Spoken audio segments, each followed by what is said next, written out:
After enduring their worst week of the season, the Mariners take 2 of 3 against the best team in baseball. And we are not surprised in the slightest. We'll tell you why coming up here on the Locked On Mariners postgame show. Colby, hit it. You are Locked On Mariners, your daily Seattle Mariners podcast. Part of the Locked On Podcast Network, your team every day. Ahoy, sailors. It is Sunday, July 2nd, 2023. This is Teddy Gonzalez and Colby Patnode for the Locked On Mariners postgame show brought to you by Ibotta. Ibotta gives you cash back on hundreds of grocery items from produce to personal care to pantry goods, so you can make sure you're beating inflation no matter what you're purchasing. Right now, Ibotta is offering our listeners $5 just for trying Ibotta by downloading the free Ibotta app and using promo code MLB. Thank you so much for making us your first listen after the game. Subscribe, like, and turn on alerts if you're watching on YouTube, or subscribe and leave a 5-star review on your preferred podcast platform if you like what you hear.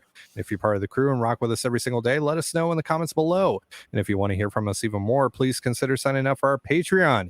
You now get a free 7-day trial. Check out the show. The link, as well as our social accounts, is in the description of this episode. All right. Well, that's more like it. Friday was terrible, but the last 2 days, including today, pretty good.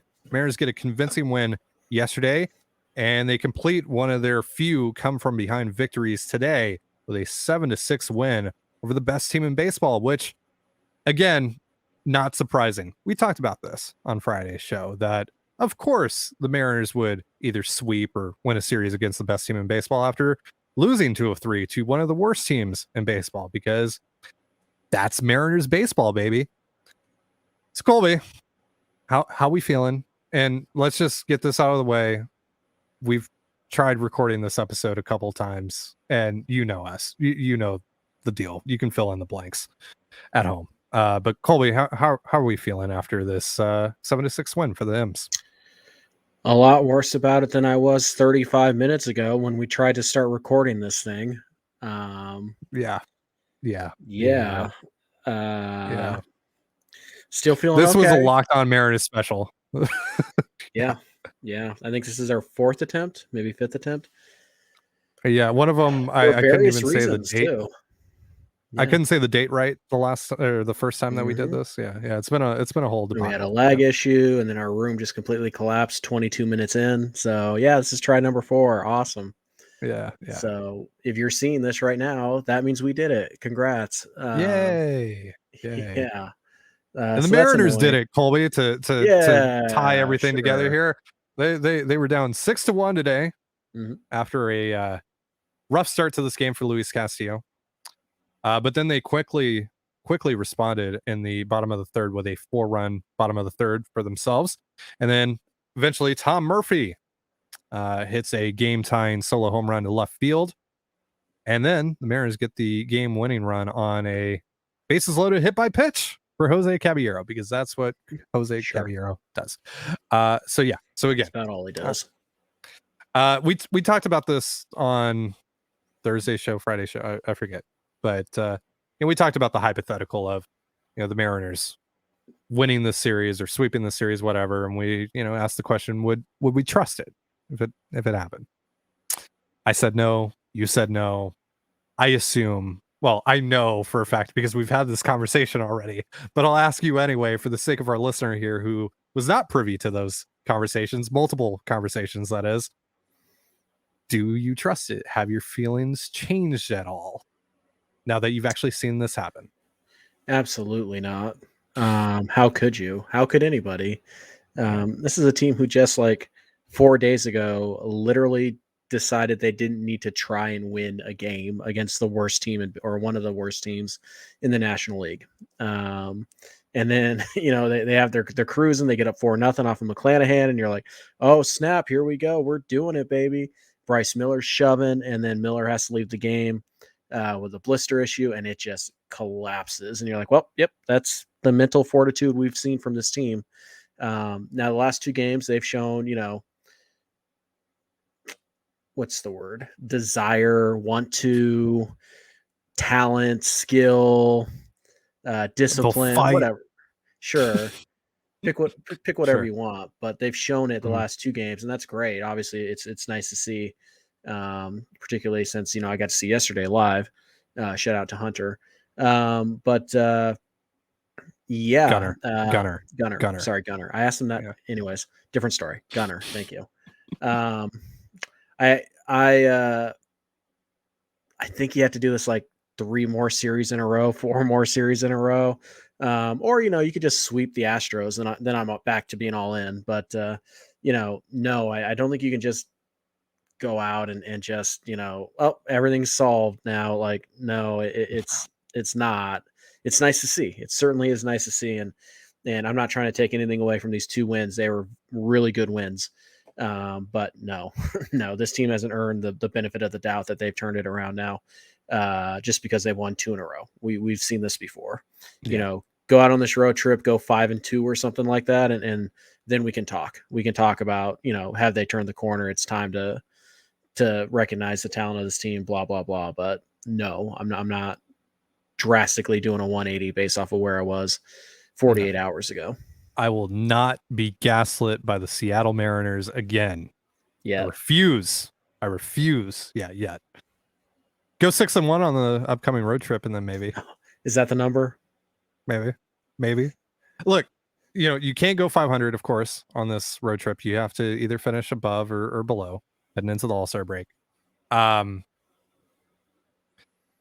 would be nice, but I feel like this team really needs 5-2, 6-1. If you can get 7-0 would be great. Sure, yeah. If you got 5, it would get you back to 500, which is not where you want it to be. But also, the rest of the American League has really slowed down a bit, so it gives you a shot. Particularly if you do a lot of that damage against the Astros, you can pick up 2, 3, 4 win. Well, you can't pick up 3. You could pick up 2 to 4 wins depending on the configuration of that series in one weekend. But no, you're not. I am not. All of a sudden all in. We're back. Like, we're not doing any of that stuff yet. We're so back. We're so back. So not. I mean, maybe we are, but we're not going to know that until at least the All-Star break, and that's only if the Mariners go like 6-1 or 5-2 or something like that. So we'll see. It's definitely a great start, and obviously these 2 wins they were a lot of fun because we got to see so many elements of the last 2 Mariners teams, the gritty, the gritty side, the come from behind ability, the 1-run wins, the dominant bullpen, the dominant starting pitching, like the timely hitting, the willingness to just take ball 4 and let the next guy be the hero. We saw all of that the last 2 days at various points, and that's great. But it's not a skill until you can repeat it over and over and over again. And this Mariners team just hasn't repeated that over and over again. So I'm not saying they can't, but I'm just not saying that I'm going to proclaim they will after the last 2 days, because I still don't trust it. They haven't earned that yet. I'm not buying it. Now, that shouldn't take away anything from how great these wins were the last 2 days, especially today, because today was the antithesis of what we said this team was whatever on Wednesday and Thursday's show. And it was really nice to see. This team was able to, especially, you find yourself down 6-1 after, a really nice feel-good win on Saturday, after, of course, the Rays score 15 unanswered on Friday, and then, losing 2 of 3 to the Nationals and going 2-4 on the last road trip. It just felt like another nail in the coffin. But they were able to, when the stadium felt dead, essentially, they were able to pick up their own energy, right? Which is something that they haven't been able to really do much. And I tweeted on Friday after the 15-4 loss, like, things weren't already weird. They were going to get very weird in the clubhouse. And to see that, I mean, we're not there. We're obviously not in the clubhouse, but to see that hasn't really taken shape, at least on the field, to just a cataclysmic point yet, was nice. It was nice to see. It was nice to see that they didn't just get their ass kicked today, and they were able to mount, a really fun come from behind victory. That was awesome. And look, again, big nod to the bullpen after just getting demolished on Friday. Paul Sewald, great the last two days. Matt Brash with a solid inning today. Andres Munoz, but the bullpen was really good the last 2 nights, and so and that's huge, right? That's the formula for the Mariners, and good to see them get some offense, especially against a bad bullpen, because look, they were going up against a bad bullpen with Washington a series ago, and they weren't really able to take advantage of that. So to see them be able to do that this time around, pretty cool. All right, so we're going to talk more about Luis Castillo, Tom Murphy, and more in just a moment. But first, a reminder, this episode of the Locked On Mariners postgame show is brought to you by Ibotta. Picking up burgers and hot dogs for a summer barbecue? You're already doing it, so why not get cash back for it with Ibotta? Ibotta gives you cash back on hundreds of grocery items, from produce to personal care to pantry goods, so you can make sure you're beating inflation no matter what you're purchasing. Either link your loyalty account or upload your receipt after you shop and get your cash back. It's that easy. The average Ibotta user earns $120 per year. That could cover the cost of an entire shopping trip. Other apps give you points that don't amount to much. With Ibotta, you get real cash back that you can cash out to your bank account, PayPal, or gift cards. You can earn cash back on hundreds of online brands and retailers too when you start with Ibotta, including Lowe's, Macy's, Sephora, Best Buy, and more. Right now, Ibotta is offering our listeners $5 just for trying Ibotta by using the promo code MLB when you register. And you're listening to the Locked On Mariners postgame show. Thank you again for making us your first listen after the Mariners 7-6 come from behind victory over the Tampa Bay Rays. The Mariners are hitting the road, like we mentioned in the first segment. Going to be facing the San Francisco Giants of the Bay Area tomorrow night. You can catch all the action on the Mariners' hometown broadcast of SiriusXM via the SXM app. Unfortunately, no Mitch Haniger playing in that series. He is done for the year. All right, so Luis Castillo, weird start for him. First 3 innings, gives up 6 runs, 5 of them earned. And then the final 3 innings of his outing, he was Luis Castillo. So what happened? What was the difference between the first half of the start and the second half of the start, Castillo? Yeah. Castillo, pretty interesting day. I don't think he was as bad as the final line might indicate. Gave up a couple solo shots. Neither were particularly bad pitches. Rosarena is just really good, and Paredes, just happened to hit the ball in the exact right spot so that it would clear the fence. He was kind of lunging after a slider. Rosarena hit a ball that most hitters would hook foul, and it just didn't. So, it's a little bit of a,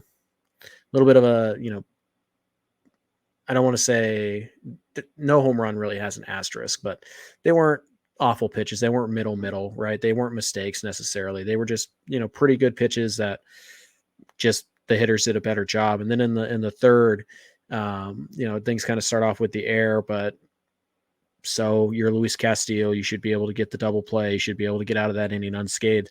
He just didn't. He was down in the zone pretty much the entire, first 3 innings. It was on the corners for the most part, not a ton in the middle of the plate. On the hits that he gave up, there a couple, but a lot of them were just right on the corner, but they were down. And Tampa Bay was being really aggressive. They weren't letting him get to his secondary stuff. They were hunting the fastball really early. We saw teams like St. Louis do this earlier in the year, Boston, where they we're going to get a first pitch fastball. We're going to swing at it. And so they took advantage. They had a really good game plan. Good for them.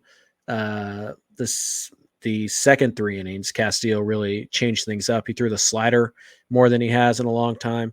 Kind of ditched the 2-seamer. Not a lot of sinkers in this outing.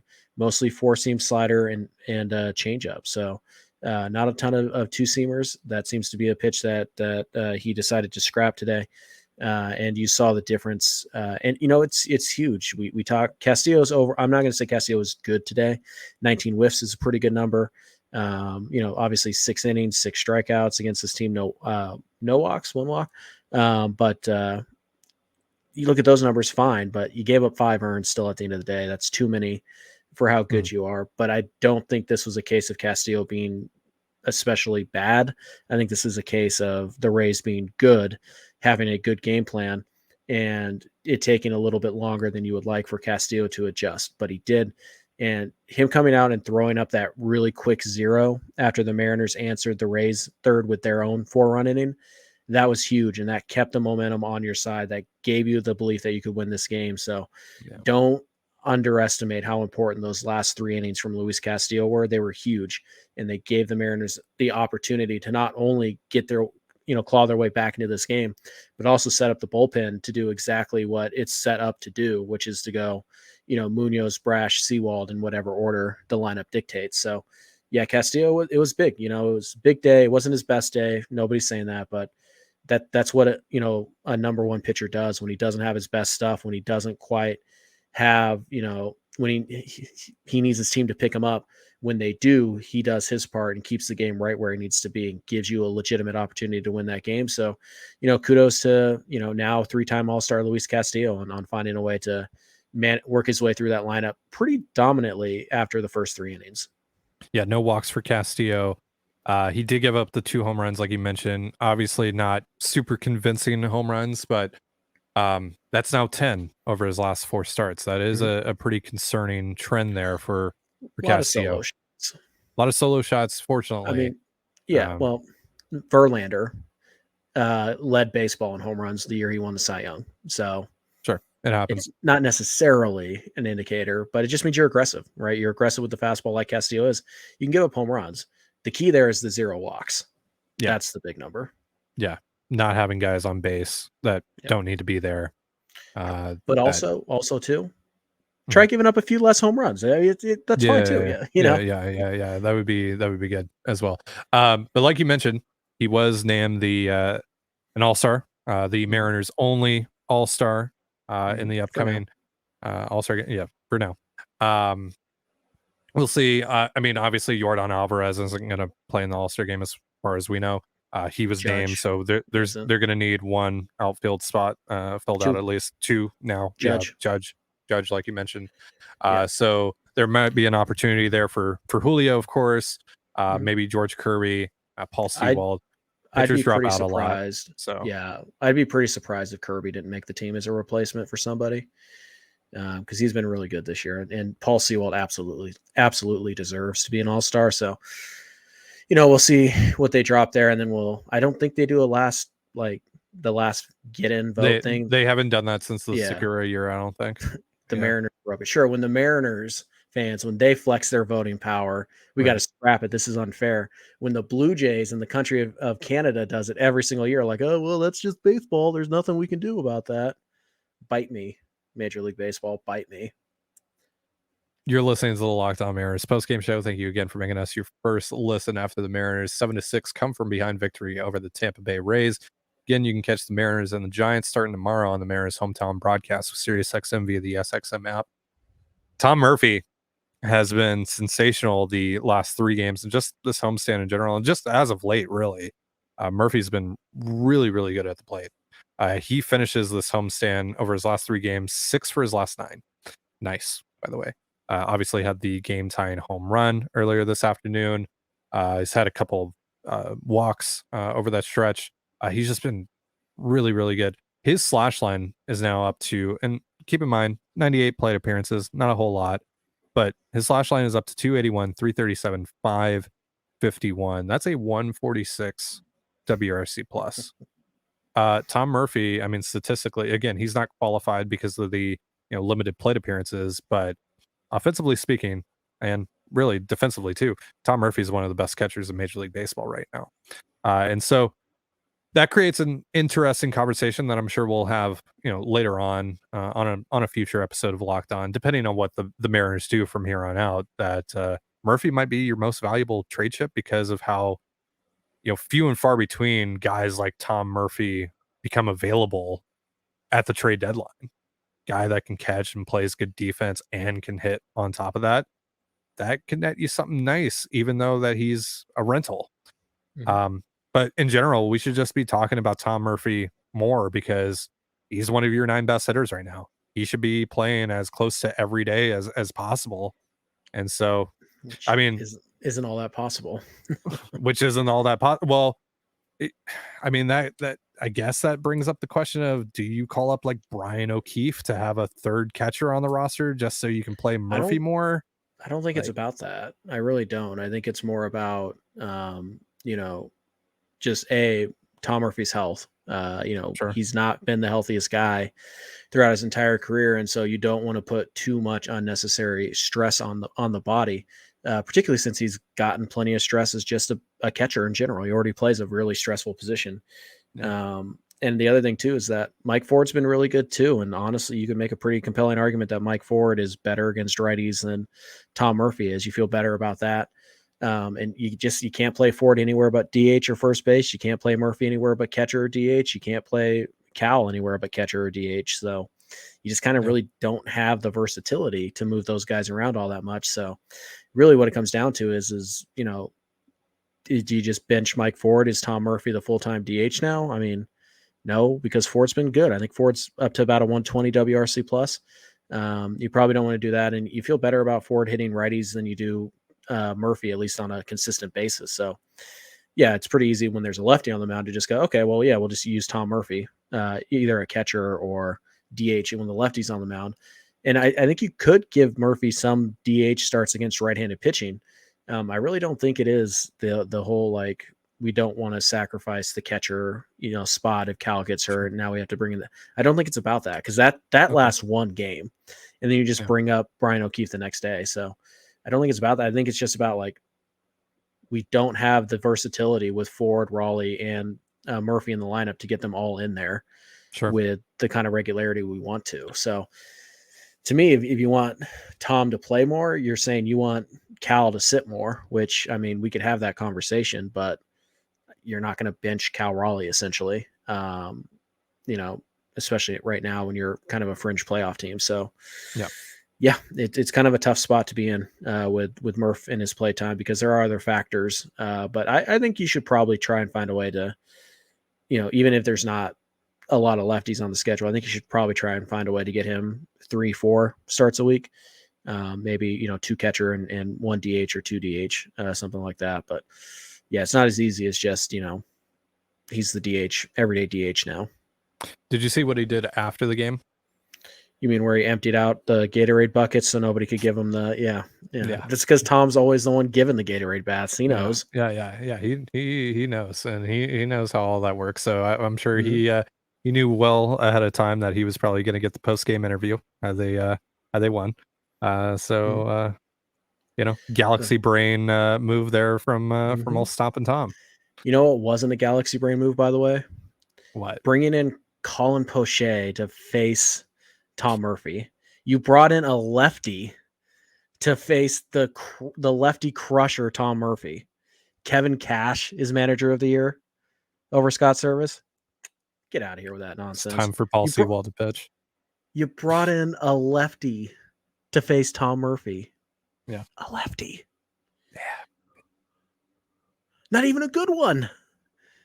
You just brought in a run of the mill lefty, and you're like, oh yeah, no, he'll get Tom Murphy out. Guess not. L. Guess not, Kevin. Guess not. It's a real Kevin move of you. Kevin Cash, more like Kevin Broke. Am I right? Ha ha ha ha. Am I right? See, I thought you were gonna make a chili joke, but okay, that works too. Sure. Yeah. Kevin Cash dropped that win like Kevin Malone dropped that chili. That was worse than mine. That was worse. Let's just I don't move know on. if it is. Let's just I move don't know on. if it is. Let's move on. All right. During our other recording that got lost, you talked about the possibility of actually extending Tom Murphy instead of entertaining the idea of trading him, even if you're just kind of where you are right now. Do you want to talk about that just quickly, just to get it out there? Because obviously that recording has been deleted and gone. Sure, we're already tempting faith by pushing this one. Oh. Yeah, so if the team is out of it and they truly are sellers, then yeah, you could trade Tom Murphy and you probably get something pretty decent for it. So it's definitely worth exploring. But if you're like fringy, like, I mean, if you're like in a good position after a few weeks, I don't think it makes any sense to trade him. Not only because you need to protect yourself from a Cal Raleigh injury, but also, you know, beyond this year, you don't have a guy like Harry Ford is not him next year. Like that's not the guy who's going to be your backup catcher. Brian O'Keefe, we know what they think of Brian O'Keefe. They don't think Brian O'Keefe is a major leaguer. That's very clear. So they don't have that guy, and those guys are really expensive to go out and get. You can't just. I mean, Murphy right now as a free agent, if the season ended today, he would probably, even on the back of what'd you say, 98 plate appearances, he'd probably get $6-7 million bucks. Like that is what a backup catcher goes for. And if they think you can start, and a lot of teams are going to think Tom Murphy can start, they might give him 10 million bucks a year. So to me, I want to go out there and I want Cal Raleigh to be my starter, but I want a good backup. I just don't want, a Brian O'Keefe or a Pedro Severino. I want a legitimately good backup who can do something with the bat too. I just don't want a glove only backup catcher. I don't care about those guys. They aren't that valuable. So yeah, if I can go to Tom right now and I say, hey, you want to lock this down? I'll give you 1 and 6 beyond this year, 1 and 5, something like that. If he was open to it, I would be extremely open to it as well, because that's one less thing I have to worry about this winter. And I can just go and do what I've done with the catcher position for the last few years, which is just, Brian O'Keefe, Jacob Nottingham, just 4A guys and right. Just manage the position that way. So yeah, I think based on what we know right this second, I would say I would be more inclined to offer Tom an extension than I would be to trade him. But that can really change the next few weeks, as it can with a lot of players, in terms of whether or not you should trade them or not. So, yeah, I just, it's hard not to think about what you could possibly. Oh, you should absolutely think about it. Yeah. Because hypothetically, like if you can get like a guy who could play second base every day for you, for Tom Murphy, then yeah, maybe you make that trade anyways and you say, look, Cal's going to play 5 days a week, 6 days a week, and that means we got to bring Colin O'Keefe up for 2 days, or it means we got to go sign Mike Zunino to play for a couple days a week. Did you say Colin O'Keefe? Oh, sorry. Brian O'Keefe. The good O'Keefe. Let me put it that way. The good O'Keefe. You call him up, or maybe you go sign Mike Zunino for, whatever, and he starts 2 games a week. If you can get Murphy for something that helps you, like on a more regular basis than Tom Murphy is probably capable of, great. But you know what? You're not getting... you're not getting Luis Arise for Tom Murphy. So, and you're not trading not for with Gene that Segura. attitude, you're not. Sure. Yeah, totally.